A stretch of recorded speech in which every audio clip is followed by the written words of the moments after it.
Ya, jadi wabah PMK ini tidak hanya berdampak terhadap kesehatan hewan ternak, tapi yang juga turut terdampak secara signifikan adalah perekonomian dari pedagang hewan ternaknya. Betul, Ini, para Ki. peternaknya sendiri. Iya. Nah, kita akan langsung coba berbincang dengan peternak sapi di Lumajang, Jawa Timur. Sudah ada bergabung bersama kami Pak Teguh. Assalamualaikum, selamat pagi Pak Teguh. Selamat pagi Pak Teguh. Ya, selamat pagi ya. Baik, Pak Teguh boleh diceritain ke kita gimana kondisi-kondisi hewan ternak milik Pak Teguh di sana? Ada berapa sapi milik Pak Teguh? Ada 30-an, Mas. Ini semuanya kondisinya gimana, Pak? Kondisi sakit. Oke, kondisi semua sakit. Ini menjalani perawatan atau pemeriksaan apa saja sejauh ini, Pak Teguh? Ya, Pak? 30 hewan ternak Pak Teguh yang sekarang ini sakit, sudah menjalani pemeriksaan dan perawatan apa saja? Diisolasi kah atau bagaimana Pak kondisinya? Ya, pengobatan itu, Pak. Pengobatan sama dikasih jamu-jamuan ya kayak jamu Jawa itu loh, Pak. Oke. Sudah lama Pak sakitnya, Pak? Kurang lebih 15 harian, Pak.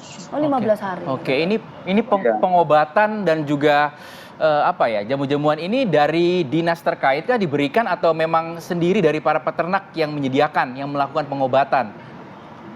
Sendiri, Mas. Ya, dengan pengobatan. Oke, ini berarti sedang diisolasi ya Pak Teguh ya? 30 sapi milik Pak Teguh ini ya? Ini diisolasi di mana Pak Teguh? Di kandang, Pak. Belakang ya. Saya nggak membayangkan Pak Teguh, Rizky ini ya. Jadi tadi pertanyaan Rizky juga, 30 hewan ternak ini sakit terkena wabah PMK. Terus biaya pengobatan semuanya sendiri, itu terus gimana Pak? Penjualannya, pemasukan Pak Teguh juga? Iya, Mbak. Ya dengan Mbak, berobat sendiri gitu, Mbak. Iya, merasa berat nggak sih Pak? Ya juga sendiri, Mbak.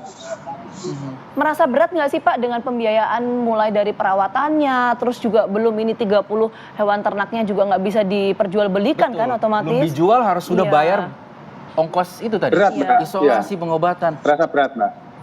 Berat. Selama 15 hari, artinya kalau biasanya sehat kondisi hewan ternaknya ya Pak ya, itu bisa jual berapa sih Pak? Perbandingannya dengan kondisi sekarang Pak? Wah, nggak bisa jual Mbak, jualnya kayak harganya nggak begitu Mbak, jauh ya. Jadi ini rencananya akan seperti apa Pak Teguh? Kan Idul Adha kurang lebih 1 minggu lagi ya, kita dan juga pemirsa. Iya. Ini akan nanti rencananya akan dijual dan menunggu sembuh seperti itu atau seperti apa? Ya sementara ini nggak bisa jual Mbak. Iya. Karena harus menunggu dulu sampai nanti kondisinya sehat hewan ternaknya Pak Teguh ya? Iya Mbak. Oke, baik. Oke. Kalau Pak Teguh biasanya jual itu berapa Pak? Ya Pak? Kalau biasanya jual itu berapa? Pas Idul Adha ya Pak? Iya, sebelum wabah PMK. 15, 20 gitu Pak. Oh, oke. Ini pasti berdampaknya kalau sekarang sulit sekali ya, itu Pak? harga sapi per ekornya apa jumlah sapi yang dijual 20 itu Pak? Harga jual atau jumlah sapi yang bisa dijual, Bapak? Ya Mas? Pak Teguh? Pak Teguh ya. Bisa mendengar suara kami Pak Teguh? Oke, kayaknya kita terkendala komunikasi ya. Kita coba perbaiki dulu deh sambungan komunikasi. Saya mau ke Pak Amir Syah. Terima kasih Pak Teguh atas informasinya. Semoga sapi-sapinya segera sembuh ya Vita ya. 30 itu cukup berdampak sekali terhadap perekonomian tentunya ya. Sekali lagi terima kasih banyak Pak Teguh atas waktunya. Iya.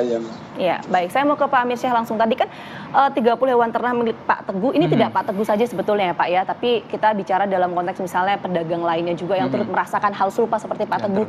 Kan ini kan proses penyembuhannya pasti butuh waktu. Ada nggak sih jangka waktu yang kemudian dirilis di fatwa MUI berkaitan dengan penyembelihan ketika Idul Adha nanti gitu? Iya, soal waktu ini memang penting diperhatikan ya. Karena di dalam syariat itu disebutkan bahwa penyembelihan itu ada waktunya, yaitu di hari Tasyrik. Ya, jadi hari pertama Idul Adha 10 Zulhijjah ditambah 3 hari jadi 4 hari. Jadi 4 hari ini merupakan momentum yang bisa kita gunakan kalau sapinya bisa sembuh, maka boleh disembelih sebagai kurban. Boleh ya. Ya, tapi kalau dia sembuh lewat hari Tasyrik, itu maka dianggap sebagai sedekah biasa. Jadi dua hal ini memang penting diperhatikan. Nah, selain itu tadi seperti saya katakan di awal, para petani sapi, kemudian para ahli itu sudah seharusnya mempersiapkan agar pengobatan atau pencegahan terhadap sapi ini bisa dilakukan. Supaya apa? Supaya bisa dieliminir atau ditekan resiko yang muncul ketika atau akan melakukan penyembelihan hewan kurban. Nah, oleh karena itu saya ingin tegaskan kembali ya, yang diutamakan sapi yang sehat. Tentu ciri-ciri sehat itu jelas ya, dia makannya masih doyan, kemudian kelihatan fisiknya belum ada ciri-ciri yang terkena penyakit kuku dan mulut. Dan yang kedua, ciri-ciri yang terkena itu dia mulai melepuh, dia keleleran, tapi masih kuat makan, masih sehat kelihatannya. Ini masih istilahnya sakitnya masih rendah lah, ringan itu. Nah, ini boleh disembelih. Yang nggak boleh itu kalau sudah berat, ya sudah nafsu makan kurang, sudah tiduran melulu gitu kan, sudah pokoknya secara kasat mata sebenarnya bisa kita lihat langsung Pak ya. Iya, sebetulnya sudah kalau udah sakit parah ya. Parah karena menurut ahli kedokteran hewan memang betul-betul sudah nyaris katakanlah mengalami kematian. Nah, ini tidak boleh dikorbankan. Kalaupun disembelih ya silakan untuk keperluan lain gitu. Termasuk kalau kategori waktunya sudah di luar hari Tasyrik, maka dia tidak lagi dijadikan sebagai hewan kurban.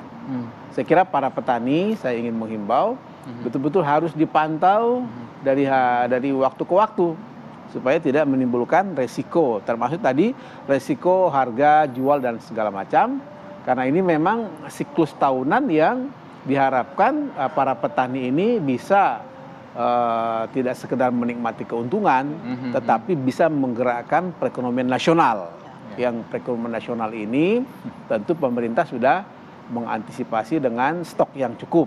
Termasuk tadi dengan kita menghimbau kepada pemerintah, kalau di Lumajang Mas Teguh ini belum memperoleh bantuan dari pemerintah, tentu kita minta lewat media ini supaya saudara-saudara kita itu bisa betul-betul dibantu di lapangan. Gitu. Baik. Lalu Pak Amir, bagaimana jika umat muslim masyarakat ini masih ragu begitu ya? Ya. Dengan adanya wabah ini berkurban di tengah pandemi, di tengah wabah PMK. Iya, keraguan ini sebenarnya bisa dijawab dengan dua cara ya. Pertama, tentu yang sehari-hari melihat, memantau para petani yang sudah betul-betul habitnya di situ. Dia tahu ini hewan ini sakit atau tidak. Nah itu. Yang kedua tentu para ahli. Para ahli ini tentu ahli kedokteran hewan yang harus bisa mendeteksi, melihat bahwa hewan ini kira-kira sehat atau sakit. Misalnya melalui sampel darahnya kan bisa diambil. Kalau betul-betul dia sudah sehat dan betul-betul diberikan sertifikat kesehatan terhadap hewan itu, maka ini tentu tidak ada keraguan lagi. Gitu Mbak, Mas. Jadi kalau sudah betul-betul sehat, baru itu bisa kita jadikan sebagai bagian dari ikhtiar kita untuk melakukan atau mengeliminasi jangan sampai terpengaruh oleh virus yang lain. Kira-kira begitu. Oke. Baik, terima kasih banyak Baik, Pak. terima kasih. Terima kasih Bapak. Terima kasih. Semoga sehat selalu. Iya, sekaligus saya menghimbau kepada para petani atau para pekurban, tempatkanlah penyembelihan kurban di tempat-tempat yang sudah disertifikasi, yaitu rumah potong hewan. Ya, supaya apa? Supaya aman, nyaman, lingkungan. Kalau jauh atau jaraknya berjauhan dari RPH, tentu para petani atau masyarakat di desa yang paling jauh, maka harus dijaga betul lingkungan sehingga penyembelihan kurban ini aman, tertib, nyaman, sehingga bisa dinikmati oleh masyarakat. Oke, baik. Pak Amir, sekali lagi terima kasih banyak. Kita harapkan fatwa MUI tadi yang sudah disampaikan oleh Pak Amir Syah menjadi concern kita bersama, terutama nanti menjelang Hari Raya Idul Adha. Yang bisa jadi patokan bagi masyarakat. Ya. Oke, kita jeda dulu sejenak pemirsa. Saat lagi kita akan hadirkan wawancara dari rekan kami, Ken Ana bersama dengan Jaksa Agung Republik Indonesia. Sesaat lagi.